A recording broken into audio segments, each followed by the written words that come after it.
The gentleman yields. The chair recognizes the gentleman from California, Mr. Garcia, for 5 minutes for question. Thank you very much, Mr. Chairman. I also want to thank all of our witnesses that are here today. Thank you for your testimony. And certainly anyone that's been impacted personally and their family or have had loss, I just want to send my condolences as well. I think it's always hard to hear these stories. But I want to just focus again that we're back to another hearing where the House majority continues to claim that the border is somehow wide open, a myth that we have disproved time and time again through testimony by frontline officials here in front of this committee. The border is not open, it never has been, and certainly there are challenges and investments that need to be made. But we're also, I believe the administration is trying their best, and we can see with the numbers, particularly over these last few months, that actually border crossings have dropped.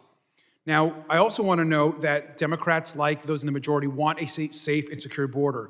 We know we must crack down also on the smuggling of people, and ways to address this, of course, is also to look at asylum and legal pathways to enter the U.S. rather than relying on criminal traffickers.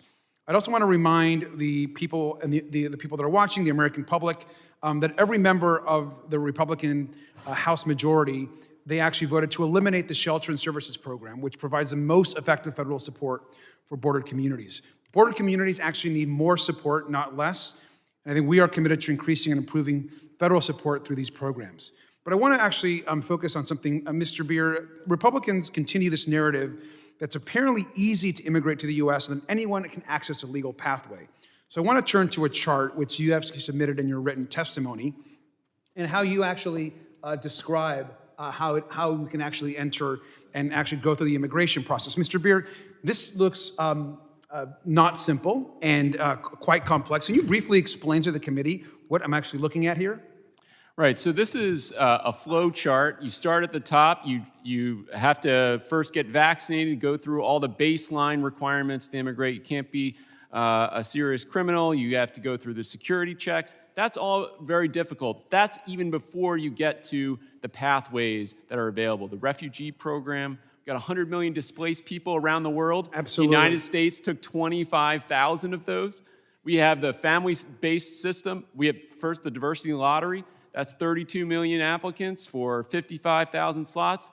Family-sponsored, we got 7 million people awaiting in a backlog and Mr. for Beer, U.S. citizens and legal absolutely, and I residents. think that this does not describe at all what my Republican colleagues describe as a system that is actually easy to navigate for folks coming into this country. Nor, I believe, and I would ask you, does this actually show a welcoming and humane immigration system at work? Absolutely not. Mr. Beer, do you think this is a process that's easy and straightforward to navigate? Because it certainly doesn't look that way to me. Oh, it's incredibly difficult. And are these current pathways, as we have them here up on this factually accurate description of how our immigration system works, do you think this is functioning properly?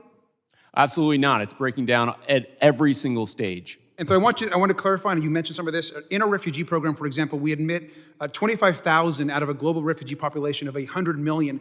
That's less than 1%, in fact, 0.01%. We'd be the 57th as far as accepting refugees in the world. Not the first, as some of the House majority appear to believe, but we're actually be the 57th in the world of accepting refugees. Employer-sponsored green cards have a backlog of over 1.4 million, and it's virtually impossible to obtain those without very high wage offers. We have a labor shortage in this country, something that was not being addressed. And the diversity green card lottery offers entrants just a 0.2% chance of receiving a green card. So this is a very complex system that we currently have. I want to, though, just maybe turn to a simpler chart that maybe more folks can understand.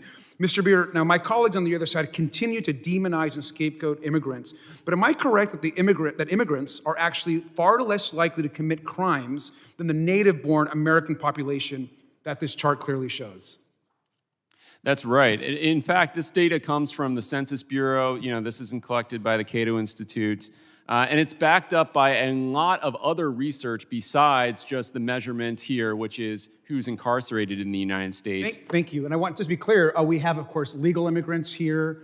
We have undocumented immigrants, illegal immigrants that's listed at least on this chart, and then native-born Americans, which clearly shows that actually the most crime that's committed in the United States is not from legal immigrants, it's not from undocumented immigrants, it's actually from native-born Americans. Now, Mr. Beer, I know that my colleagues continue to spread propaganda about chaos at the border. Isn't it also true that border communities are actually safer than other communities. Isn't that also factually correct? That's right. They have a lower crime rate. And the FBI crime data also shows this as well. Isn't that correct? That's right. So thank you. I just wanted to close. I came to the U.S. as a young child, immigrated here to the United States. I love this country. It's the best country on earth. I hope we're able to build a country that welcomes other young people like myself. We can actually contribute, give back, become a teacher, and one day serve in Congress. With that, I yield back. Thank you. The gentleman yields. The chair recognizes the gentleman from Texas, Mr. Luttrell. Mr. Ramirez,